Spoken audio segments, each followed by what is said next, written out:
Hey guys! Welcome to Cuple. Please like and subscribe if you like this video. During the month of February, we not only want to take the opportunity to highlight and recognize the accomplishments of African Americans and the Black community, but also remind others of the historic contributions of immigrants to the United States. All month long, we invite you to join in on the conversation and share your Black history with us on social media using the hashtag #BLKHistory. Below are thoughts from a few of our NBC anchors and correspondents, leadership, contributors, and other members of our NBC family on their #BLKHistory that we will update throughout the month. Shaynell Jones, anchor of Weekend Today/NBC News correspondent. I was born in Philadelphia, Pennsylvania but grew up in Wichita, Kansas. Looking back, I am so thankful for such a vibrant and active African American community. For us, Black history wasn't just a month, it was every month. My mom is a teacher and a storyteller. Early on, she infused Black history into our education, so much so, that I didn't realize there could be anything different. I learned about Carter G. Woodson, Garrett Morgan, and so many trailblazer, that if it weren't for all of the programs at church and in the community at large, I probably wouldn't know anything about these men and women who changed the course of American history. When I was in high school, I was part of a traveling Black history troupe. We would go to the local schools and universities and put on a program about Black history. We would even do African dancing with live drummers. It was always so electric. It was a huge part of my high school experience. Even beyond the formal programs, I grew up memorizing poems and literature that spoke of empowerment and the importance of self-worth. There is no doubt about it, knowing my history and being proud of who I am, is part of the fabric of the woman I am now. Fast forward to today, I'm living in Harlem here in New York City with my own 3 children. I giggled when I realized my 8-year-old son learned the same song about Dr. Martin Luther King that I did back in Wichita. Now we sing it together. But it can't end there, and now I'm realizing how frankly most of what I learned about Black history happened because of what I learned at home. So on this day, I am recommitting myself to following the example of my mother, infusing Black history not just during the month of February, but every month. I leave you with a call to action, and I promise, I'm challenging myself as well.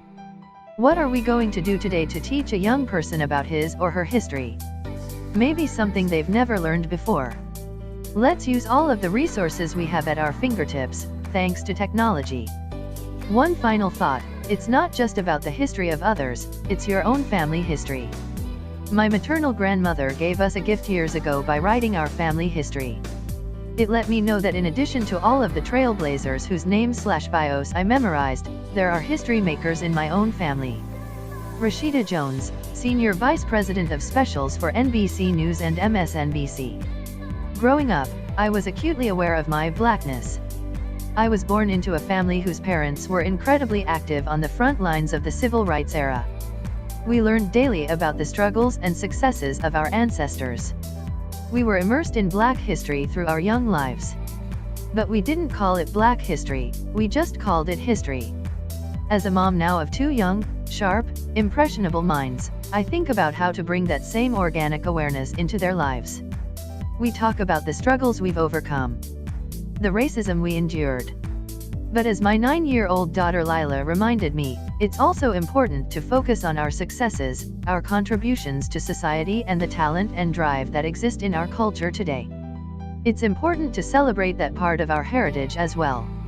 Our fingerprints are all over the fabric of this nation, both through history and today. Black History Month is an opportunity to look at our past and how far we've come, to look at what we have done now to change this world, and the heights to which we can soar in the future.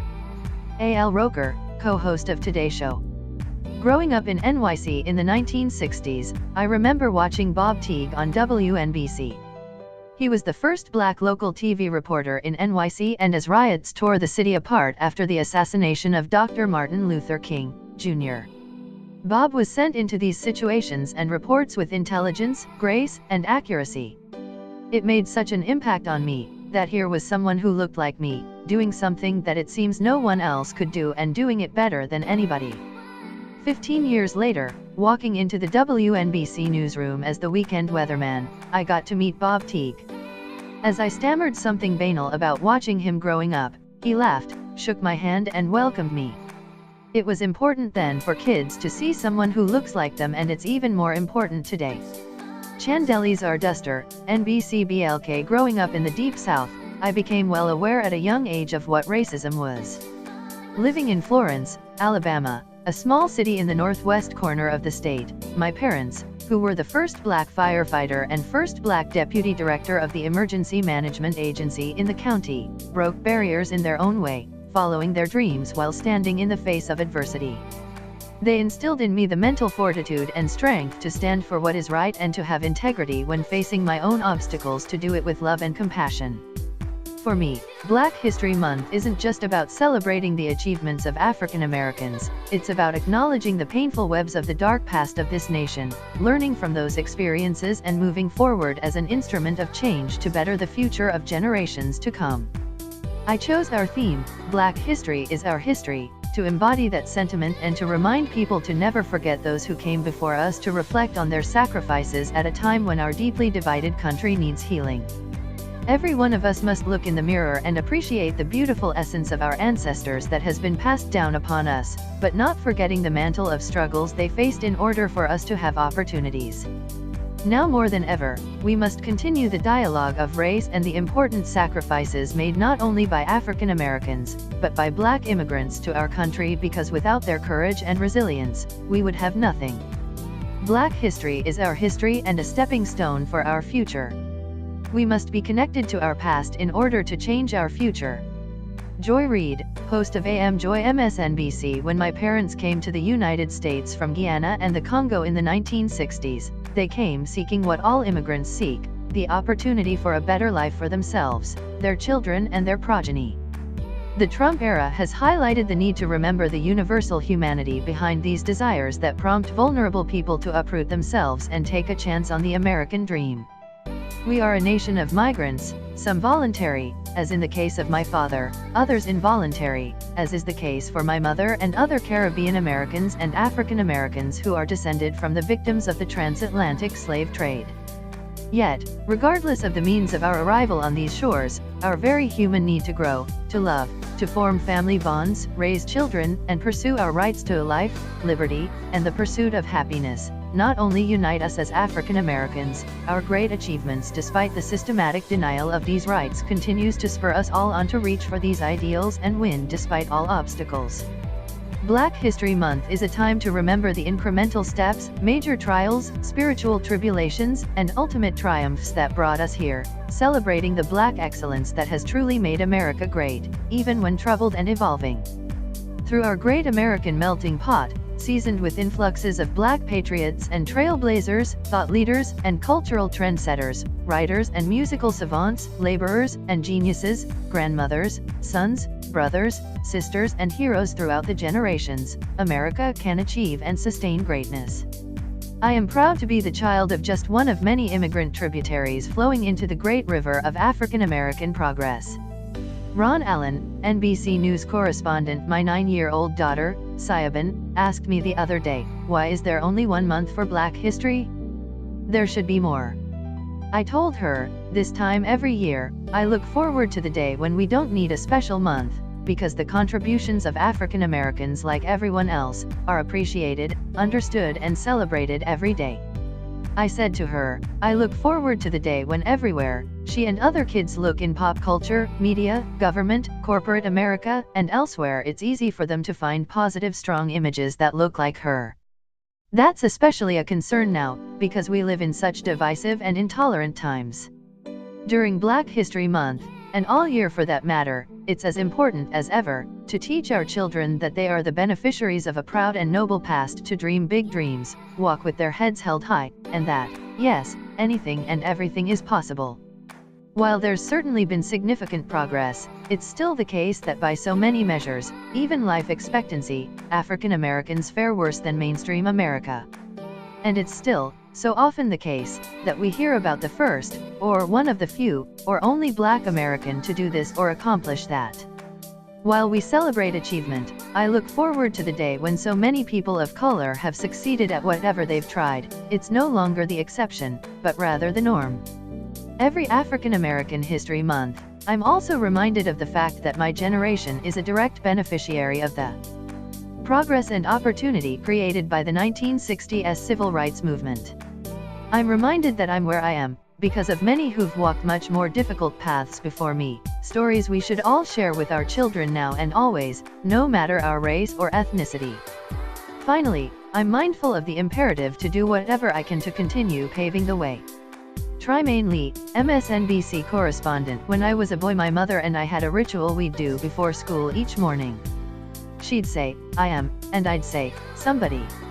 Our daily affirmation was a reminder that no matter the stereotypes, hate, or ignorance that I'd undoubtedly confront as a black boy in America, I was important, I was special, and my life mattered. It was an exercise in self-confidence rooted in the collective strength, beauty, brilliance, and resilience of black folks like us. This month, as we reflect on our rich history, I ask you to repeat after me: I am somebody. Erica Izey, NBC-BLK contributor. I'm Erica Elizabeth Akosua Izey. Akosua means baby girl born on Sunday from the Ashanti tribe in Ghana, West Africa that is home to my African immigrant parents. Being a first-generation American, this country is what I call home, but I know, it's not where I'm from. Being a descendant from an African country, Black History Month, to me, means that my connection to the continent makes me no better than other blacks who are unable to connect to the native country of their origin. These 28 days are a time for me to dig deeper into black history, beyond what oppressors define for us in their history books. As a journalist, it's a moment for me to cover stories bridging the gap between Africans and Black Americans by examining our past, strengths, joys and fears. Our history and the Black experience aren't to be marginalized. Morgan Radford, NBC News correspondent. Black History Month is about honoring a collective memory, sharing the legacy of ancestors who turned hardship into opportunity, ancestors whose contributions have not always been celebrated but whose lessons can both inspire and empower us now. My own family includes generations of risk-takers, those who were born here and those who migrated from Jamaica to Cuba, ultimately landing in the heart of America's coal country, hoping that if they worked hard enough and contributed long enough, their kids might have a shot at the American dream. Their sacrifices were often quiet and overlooked, teaching us how to find a reservoir of strength inside ourselves when the odds were stacked against us. But luckily, this Black History Month, we don't have to look far into our past to remember these lessons, because we have active heroes among us today. We have African American teachers going door to door in some of the nation's poorest communities, seeking coat donations to keep students warm inside their classrooms. We have NFL stars writing children's books so that our kids can harness the power of their own imaginations. We have Black directors casting some of the best artists of this generation to portray us as heroes. The truth is, celebrating Black history is not only about shining a light on these examples of strength, but also about using these examples to further widen the circle of inclusivity, extending help to those who are still fighting for their inherent freedoms to be recognized. That's why we must tell these stories this month and every month, stories that celebrate our legacy and continue to propel us towards progress. What will be your contribution to our next chapter?